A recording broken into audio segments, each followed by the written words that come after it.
ಪೂಜ್ಯ ಗುರುಗಳಾದ ಶ್ರೀ ಶ್ರೀ ಶ್ರೀ ಯೋಗಾನಂದ ಸ್ವಾಮಿಯವರಿಗೆ ವಂದನೆಗಳು ತಿಳಿಸುತ್ತಾ ಮತ್ತು ವೇದಿಕೆ ಮೇಲೆ ಇದ್ದ ಮಹನೀಯರು, ಈ ಒಂದು ಕಾರ್ಯಕ್ರಮದಂಥ ಹೆಣ್ಮಕ್ಕಳಿಗೂ ಎಲ್ಲರಿಗೂ ವಂದನೆಗಳು ತಿಳಿಸುತ್ತಾ, ಇವತ್ತಿನ ದಿನ ನಮ್ಮೆಲ್ಲರಿಗೂ ನಮ್ಮ ಒಂದು ಸ್ಥಿತಿಗತಿಯನ್ನ ತಿಳ್ಕೊಳ್ಳೋಕ್ಕೂ ಒಂದು ಸಭೆ. ನಾವು ಯಾವ ಸ್ಥಿತಿಯಲ್ಲಿ ಇದ್ದೀವಿ, ಮುಂದೆ ನಮ್ಗೆ ಯಾವ ಗತಿ ಬರುತ್ತೆ, ಇಷ್ಟೇ ಅರ್ಥ, ಬೇರೆ ಏನಿಲ್ಲ. ಈ ಸಭೆ ಉದ್ದೇಶ ಏನಂದ್ರೆ ನಮ್ಗೆ ಎಚ್ಚರಿಕೆ. ಎಲ್ಲರೂ ಅಭ್ಯಾಸ ಮಾಡ್ತಾ ಇರ್ತೀವಿ, ಗುರುಮಾರ್ಗದಲ್ಲಿ ನಡೀತಾ ಇರ್ತೀವಿ, ಇಲ್ಲ ಅದು ಬಿಟ್ಟು ಯಾವುದೋ ಒಂದು ಈ ಮನಸ್ಸಿನ ಒಂದು ಸಂತೆನಲ್ಲಿ, ಆ ಸುಡಿನಲ್ಲಿ ಸಿಗಾಕೊಂಡು ಜೀವನ ಮಾಡಿಕೊಂಡು ಈ ಕಡೆ ಇಲ್ಲ ಆ ಕಡೆ ಇಲ್ಲ ಎಡಗಡೆ ಇಲ್ದಂಗೆ ಮಧ್ಯದಲ್ಲಿ ಒದ್ದಾಡ್ತಾ ಇರ್ತೀವಿ. ಆ ಒಂದು ಸ್ಥಿತಿಗತಿಯನ್ನ ತಿಳಿಸೋಕ್ಕೋಸ್ಕರ ನಮಗೆ ಇವತ್ತು ಒಂದು ಅವಕಾಶ ಸಿಗಿದೆ. ತಿಳಿಸೋಕೆ ನಮಗೂ ಒಂದು ಅವಕಾಶ ಸಿಗಿದೆ, ಕೇಳಿಸ್ಕೊಳಕ್ಕೆ ನಿಮಗೊಂದು ಅವಕಾಶ ಸಿಗಿದೆ. ಇದನ್ನ ಎಷ್ಟೋ 28 ವರ್ಷ ಅಂತ ಹೇಳ್ತಾ ಇದ್ರು, ನೋಡಿಲ್ಲ ಸರಿಯಾಗಿ, ಇಷ್ಟು ವರ್ಷಗಳಿಂದ ಮಹಾತ್ಮರು ಇಲ್ಲಿ ನಡ್ಸ್ಕೊಂಡ್ ಬರ್ತಾ ಇದ್ದಾರೆ. ಅವ್ರಿಗೆ ನಾವು ಧನ್ಯವಾದಗಳು ತಿಳಿಸ್ಬೇಕು. ಸಾಮಾನ್ಯವಾದ ಕೆಲಸ ಅಲ್ಲ. ಇದನ್ನ ನಮ್ಮ ಪಾಪಣ್ಣ ಸ್ವಾಮಿಗಳು ಮಾತಾಡ್ತಾ ಇದ್ರು. ನೀವು ಮತ್ತೊಬ್ಬರು ದೇವನಹಳ್ಳಿಯಲ್ಲಿ ಅವರನ್ನು ಮಾತಾಡಿದ್ರು ಓದಿಸ್ತಲ್ಲಿ. ಮನಸ್ಸು ಅನ್ನೋ ಒಂದು ಬೀಜವನ್ನ ಜ್ಞಾನ ಅನ್ನೋ ಒಂದು ಬೆಂಕಿಯಿಂದ ಸುಟ್ಟರೆ ಮಾತ್ರ ಮನಸ್ಸಿನ ಒಂದು ನಮ್ಮ ಜೀವನ ಸಾರ್ಥಕ ಆಗತ್ತೆ, ಇಲ್ಲಾಂದ್ರೆ ಏನೂ ಪ್ರಯೋಜನ ಇಲ್ಲ ಅಂತ ಒಂದು ವಿಷಯವನ್ನು ತಿಳಿಸಿದ್ರು ಅವರು. ನಾನು ನೆನಪಲ್ಲಿ ಇಟ್ಕೊಂಡಿರ್ತೀನಿ ಯಾರೇನು ಮಾತಾಡ್ತಾರೆ ನೋಡಿ. ನಾವು ಬಂದಿದ್ದೀವಿ, ಮಾನವ ಜನ್ಮ ತಗೊಂಡು ಬರ್ತಾ ಇದ್ದೀವಿ, ಏನೇನೋ ಭ್ರಮ ಇಟ್ಕೊಂಡು ಬರ್ತಾ ಇದ್ದೀವಿ. ಇದರಲ್ಲಿ ಏನಾಗುತ್ತೆ ಗೊತ್ತಿಲ್ಲ.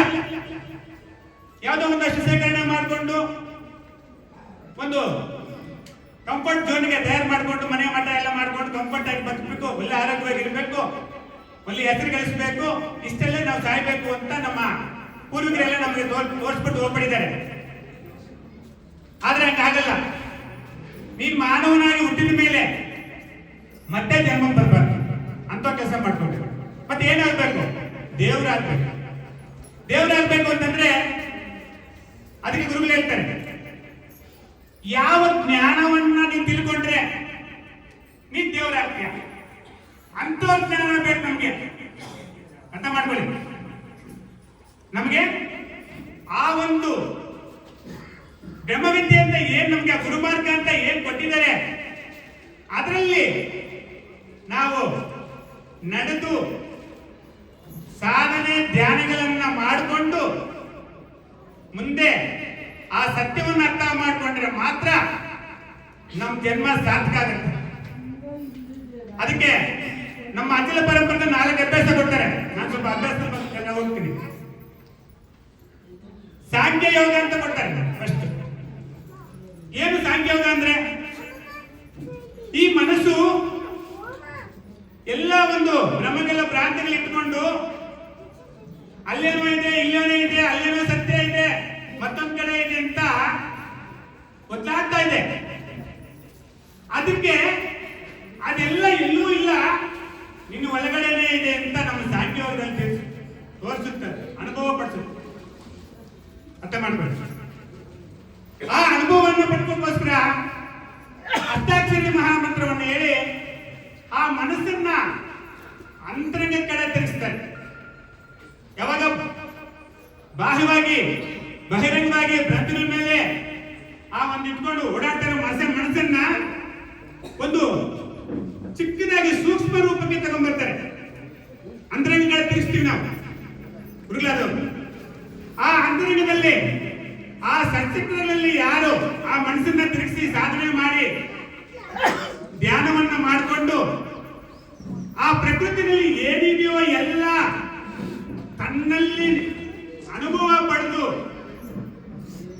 ಇಲ್ಲೇ ಇದೆ, ಬೇರೆ ಎಲ್ಲೂ ಹುಡುಕ್ಬೇಕಾಗಿಲ್ಲ ಅನ್ನೋ ಒಂದು ಸತ್ಯವನ್ನ, ಅನುಭವವನ್ನ ಸಾಂಖ್ಯ ಯೋಗದಲ್ಲಿ ನಾವು ಪಡೆಯೋಕೆ ಅವಕಾಶ ಆಗತ್ತೆ. ಆ ಒಂದು ಸಾಂಖ್ಯ ಯೋಗವನ್ನ ಕನಿಷ್ಠ ಪಕ್ಷ ಒಂದು 2-3 ವರ್ಷ ಇಲ್ಲ 4-5 ವರ್ಷ ಮಾಡಿದ್ರೆ ಇಷ್ಟೋ ಅನುಭವಗಳನ್ನು ನಾವು ಪಡೆಯಲಿಕ್ಕೆ ಅವಕಾಶ ಸಿಗುತ್ತೆ. ಆ ಒಂದು ಸಾಂಖ್ಯದಲ್ಲಿ ಜಗನ್ನಾನಂದ ಗುರುಜಿ ಒಳ್ಳೆ ಮಾತಾಡ್ತಾರೆ. ಇಲ್ಲಿ ಕಣ್ಣುಗಳ ನೀ ಕೊಟ್ಟೆ ನನ್ನ ನೋಡೆಂದು, ಕಿವಿಗಳ ನೀ ಕೊಟ್ಟೆ ನನ್ನ ನಾದ ಕೇಳೆಂದು, ಕಣ್ಣುಗಳ ನೀ ಕೊಟ್ಟೆ ನನ್ನ ನೋಡೆಂದು, ಬಾಯನು ನೀ ಕೊಟ್ಟೆ ನನ್ನ ಭಜನಗೆಂದು, ನಾಸಿಕವನಿ ಕೊಟ್ಟೆ ನನ್ನ ಧ್ಯಾನಿಸೆಂದು, ನೀನಾರೆಂದೆ ಇಲ್ಲಿಂದ ಬಂದಿದ್ದು ಮರೆತೆ, ಇಲ್ಲದ್ದು ಕಲಿತಿದ್ದು ಬಲಿತು, ಮುಂದೆಲ್ಲಿ ಪ್ರಯಾಣಕ್ಕೆ ಮುನ್ನ ನಿನ್ನ ಕೆಲಸದ ಹರಿವೇನು, ಪ್ರಯಾಣಕ್ಕೆ ಮುನ್ನ ನಿನ್ನ ಕೆಲಸದ ಹರಿವೇನು. ನೋಡ್ರಿ ಎಂತ ಮಾತಾಡ್ತಾರೆ ನೋಡ್ರಿ, ಮಹಾನುಭಾವರು ಅರ್ಥ ಮಾಡ್ಕೊಳ್ಳಿ. ಏನಕ್ಕೆ ನಿನಗೆ ಇಂದ್ರಿಯ ಕೊಟ್ಟದ್ದು? ಸತ್ಯ ಜ್ಞಾನ ಅಂತ ತಿಳ್ಕೋ, ಗುರುಮಾರ್ಗದಲ್ಲಿ ನಡಿ. ನಿನ್ನ ಒಳಗಡೆ ಏನ್ ನಡೀತಾ ಇದೆ ಕ್ರಿಯೆ ಅದು ಅರ್ಥ ಮಾಡ್ಕೋ. ಹೊರಗಡೆ ಇಲ್ಲದೆ ಇರೋದು ನಿನ್ನ ಒಳಗಡೆ ಇಲ್ಲ, ನಿನ್ನ ಒಳಗಡೆ ಇಲ್ಲದೆ ಅಲ್ಲಿಲ್ಲ. ಅಲ್ಲಿ ಏನೆಲ್ಲ ಈ ಸೃಷ್ಟಿ ಎಲ್ಲ ಜಗತ್ತೆಲ್ಲ ಏನಿದೆ, ಅಂಡ ಪಿಂಡ ಬ್ರಹ್ಮಾಂಡ ಇನ್ನು ಒಳಗಡೆ ಇದೆ, ಅರ್ಥ ಮಾಡ್ಕೋ. ಅಂಡ ಪಿಂಡ ಬ್ರಹ್ಮಾಂಡ ನಾಯಕ ಅಂತ ಕರೀತಾರೆ, ಅವನ್ ದೇವರು. ಎప్పుడు ಅನ್ಕತ್ತೆ ನಿಮ್ಗೆ ಅಲ್ಲಿ ಹೋಗ್ಬೇಡ ಸದ್ಯಕ್ಕೆ. ಆ ಎಲ್ಲ ಏನಿದೆಯೋ ಅಷ್ಟು ನಿನ್ನ ಒಳಗಡೆ ಇರುತ್ತೆ. ಆ ಸಾಂಖ್ಯ ಯೋಗದಲ್ಲಿ ಎಲ್ಲ ಅನುಭವಗಳು ನಿಮ್ಗಾಗತ್ತೆ, ಅರ್ಥ ಮಾಡ್ಕೊಳ್ಳಿ. ಆ ಒಂದು ಅಭ್ಯಾಸವನ್ನ ನಾವು ಕ್ರಮ ತಪ್ಪದೆ ಮಾಡ್ಕೊಬೇಕಾಗಿದೆ. ಇನ್ನು 2ನೇ ಅಭ್ಯಾಸ ತಾರಕ ಯೋಗ ಅಂತ ಕೊಡ್ತಾರೆ. ಅಲ್ಲಿಂದ ನೀವು ನಮ್ಮ ಗೋಪಾಲ ಸ್ವಾಮಿ ನೀವು ಯಾವತ್ತಾದ್ರೂ ಅಬ್ಸರ್ವ್ ಮಾಡಿದ್ರೆ ಇಲ್ಲವೋ? ನಾನು ಅಬ್ಸರ್ವ್ ಮಾಡಿದ್ದೀನಿ, ಸುಮಾರು 30 ವರ್ಷ ನೋಡ್ತಾ ಇದ್ದೀನಿ ನಾನು.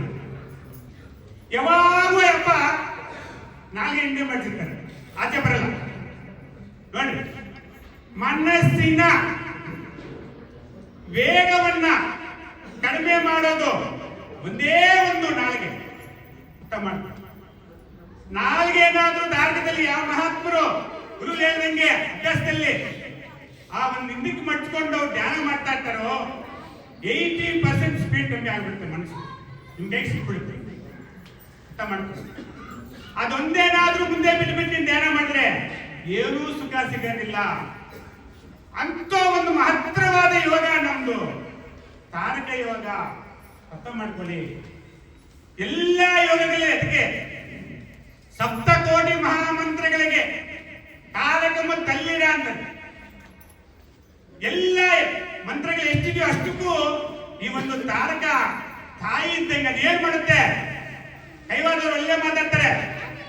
ಗುರುನದು ಗುರು ಸದ್ಗುರು ನನಗಿಂತ ಬ್ರಹ್ಮಮಣಿ ವೇರ, ಜೀವ ಬ್ರಹ್ಮಮಣಿ ವೇರ. ಯಾರು ಗುರು?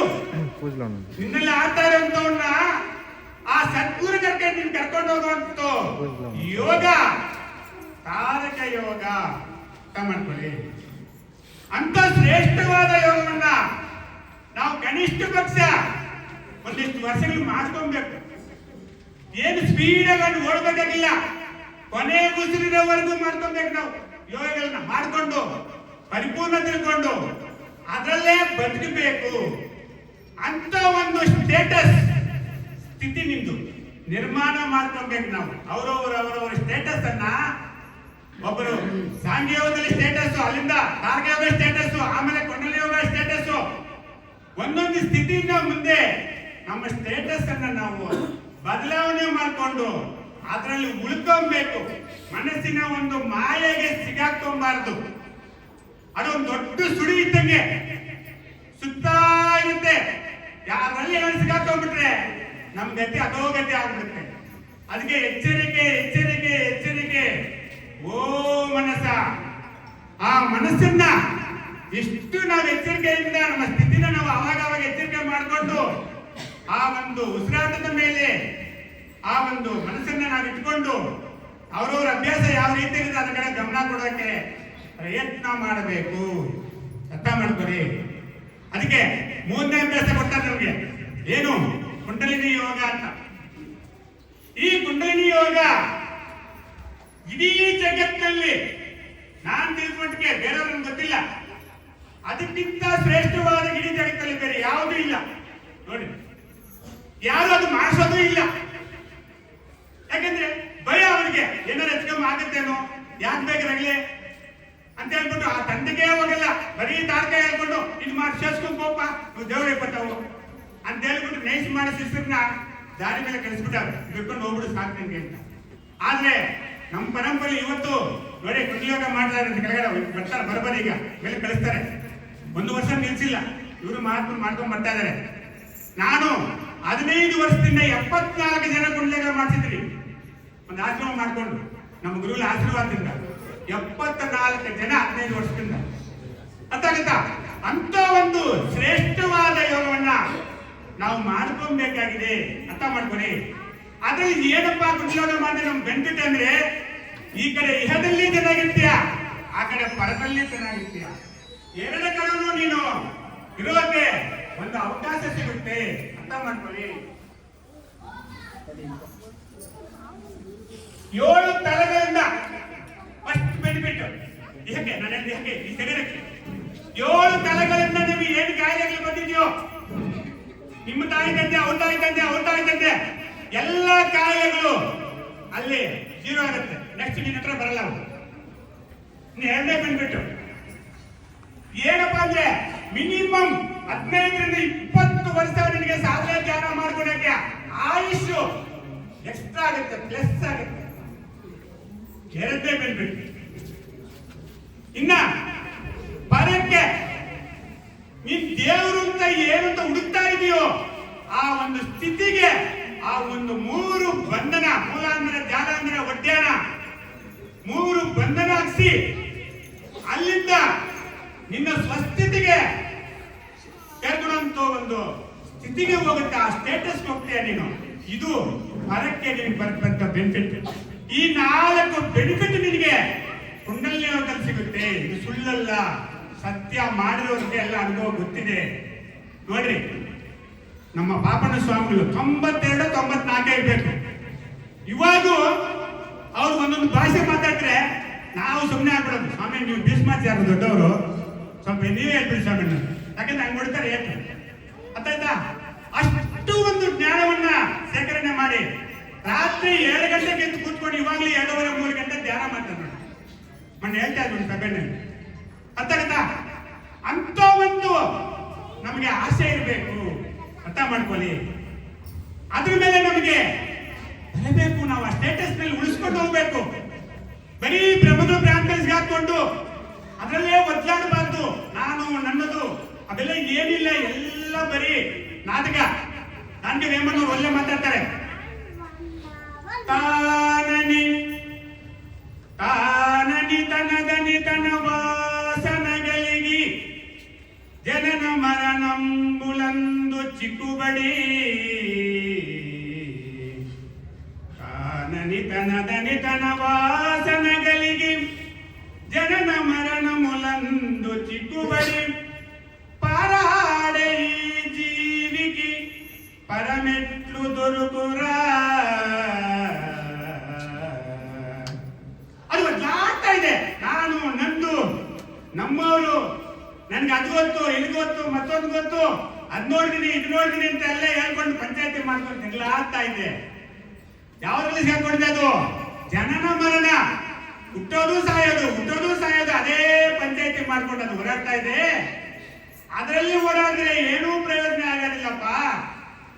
ಗುರು ಮಾರ್ಗದಲ್ಲಿ ಗುರು ಪಾದ ಹಿಡಿದು ಆ ಒಂದು ಸಾಧನೆ ಧ್ಯಾನ ಮಾಡಿಕೊಂಡು ನಿನ್ನನ್ನ ನೀನು ಮರೆತರೆ, ನೀನು ಯಾರು ಅಂತ ತಿಳ್ಕೊಂಡ್ರೆ, ಆ ಒಂದು ಸ್ಥಾನಕ್ಕೆ ನೀನೇನಾದ್ರೂ ಹೋದ್ರೆ ನಿನ್ನ ಜನ್ಮ ಸಾರ್ಥಕ ಮಾಡ್ಕೊಳಕ್ಕಾಗತ್ತೆ. ಅರ್ಥ ಮಾಡ್ಕೊಳ್ಳಿ. ಅಂತ ಒಂದು ಸ್ಥಿತಿಗೆ ನಮ್ಮ ಕುಂಡಲಿನಿ ಯೋಗ ಅನ್ನೋದು ಕರ್ಕೊಂಡು ಹೋಗುತ್ತೆ. 41 ದಿವಸ ಅನ್ನಾಹಾರ ಇಲ್ಲದೇನೆ ನಮಗೆ ಆ ಒಂದು ಭಾಗ್ಯ ಸಿಗುತ್ತೆ ಅಂತ ಕಡೆ. ಅದನ್ನು ಪ್ರತಿಯೊಬ್ಬರು ಮಾಡಿ, ಏನೂ ಆಗಲ್ಲ, ಯಾರು ಸತ್ತೋಗಲ್ಲ. ನನಗೆ ಆ ಕಾಯಿಲೆ ಇದೆ, ಈ ಕಾಯಿಲೆ ಇದೆ, ಏನೋ ಆಗ್ಬಿಟ್ಟಿನಿಂದ ಏನೂ ಆಗೋದಿಲ್ಲ. ಅಂತ ಒಂದು ಪದವಿ ನಮಗೆ ಕೊಡ್ತಾರೆ. ಅದಕ್ಕೆ ನಮ್ಮ ಗಗನಾನಂದ ಗುರುಜಿ ಹೇಳ್ತಾರೆ, ಕುಂಡಲಿನಿ ಯೋಗದಲ್ಲಿ ಏನು ಮಾಡಬಹುದು ಅಂತ ತಕ್ಷಣವಾಗಿ ಹೇಳ್ತಾರೆ. ಅವರು ಒಂದೊಂದು ಅಭ್ಯಾಸಕ್ಕೂ ಬಿಡಿಸ್ಕೊಟ್ಟಿದ್ದಾರೆ. ಅವ್ರು ಹೇಳ್ತಾರೆ, ಗಂಗೆ ಯಮುನರ ಕೂಡಿಕೊಂಡು, ಗಂಗೆ ಯಮುನರ ಕೂಡಿಕೊಂಡು ಗಣಪನ ಗುಡಿಗೋದೆ, ಗಣನ ನಿಲ್ಲದೆ ಅಲ್ಲಿಂದ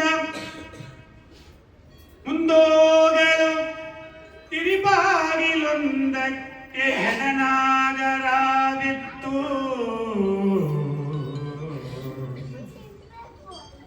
ತಿರಿಬಾಗಿಲೊಂದಕ್ಕೆ ಹೆಣನಾಗರಾಗಿತ್ತು. ಎಡೆ ತುಳಿದು ಮುಂದೋಗಲು ಸತಿಯರಿಬ್ಬರೋಗಿ ಹೊಸಬಲೊಬ್ಬಲ ಹುಡಿಕೊಂಡೆ. ಅವಳೊಡನೆ ಹೊರಟೆ ಮೂಲ ಬಾಗಿಲಿಗೆ,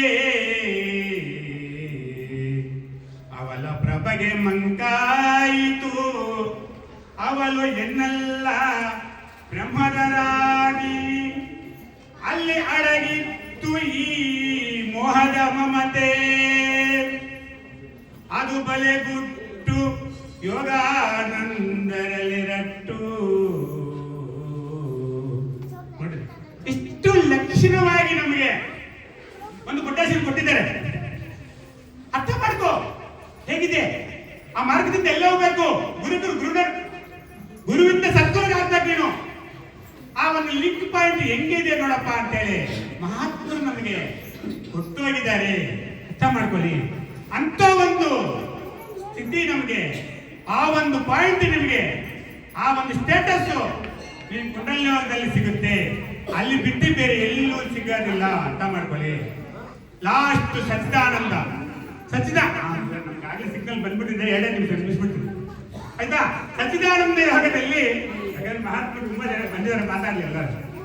ಸಚ್ಚಿದಾನಂದ ಯೋಗದಲ್ಲಿ ಅವ್ರು ಹೇಳ್ತಾರೆ, ಕಣ್ಣುಲಂದೇ ವಚ್ಚುದುರಿತಮು, ಕಣ್ಣುಲಂದೇ ಮೋಕ್ಷಮು, ಕಣ್ಣುಲಂದೇ ಯೋಗ ಮೂಲ.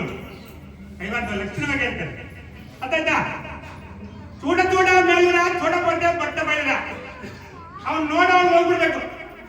ನೋಡೋನು ಹೋಗಿ ಅವನು ಯಾವ್ದು ಜನ ಅವನು ನಿನ್ ನೋಡ್ಬೇಕು. ನೋಡ, ಅಂತ ಒಂದು ಯೋಗ ನಮ್ಮ ಸಚ್ಚಿದಾನಂದ ಯೋಗ, ದರ್ಪಣ ಯೋಗ.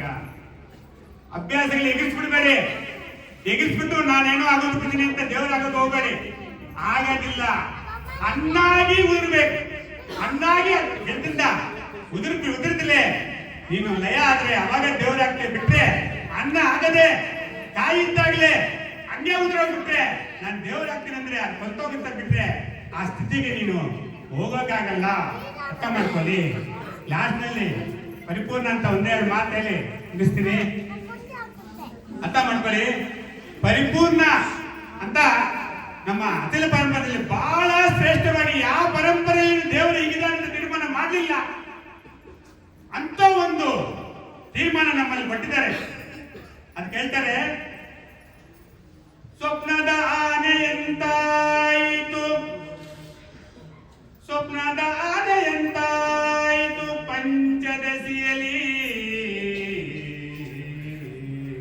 3 ಮಂತ್ರ ಕೊಡ್ತಾರೆ. ಅಲ್ಲಿ ಹೇಳ್ತಾರೆ, ಸ್ವಪ್ನದ ಆನೆಯಂತಾಯಿತು ಪಂಚದಶಿಯಲ್ಲಿ, ಸಕಲವು ಸುಳ್ಳಾಯಿತು ಷೋಡಶಿಯಲ್ಲಿ, ಸಕಲವು ಬರಿದಾಯಿತು ಈ 2ರಲ್ಲಿ, ಸಜರವಲ್ಲದ ಬಯಲೇ ಸ್ಥಿರವಾಯಿತು ದ್ವಾದಶಿಯಲ್ಲಿ.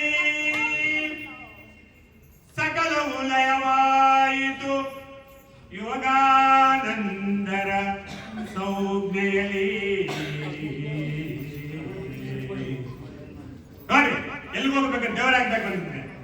ಅದಕ್ಕೆ ರಾಮಾಯಣ ರಂಗಾಟ, ಭಾರತವು ಬಂಡಾಟ, ಉಳಿದೆಲ್ಲ ಸುಳ್ಳಾಟ, ನಿನ್ನು ನೀ ತಿಳಿದರೆ ಬಯಲಾಟ. ಯಾವ ಆಟ ಆಡ್ಬೇಕು ಆದ್ರೆ ಇಷ್ಟೇ ನಾನು ಎರಡು ಮಾತು ಮುಗಿಸ್ತಾ ಇದ್ದೀನಿ. ನಿಮ್ಗೆಲ್ಲರಿಗೂ ಧನ್ಯವಾದಗಳು. ಧನ್ಯವಾದಗಳು ನಮ್ಮ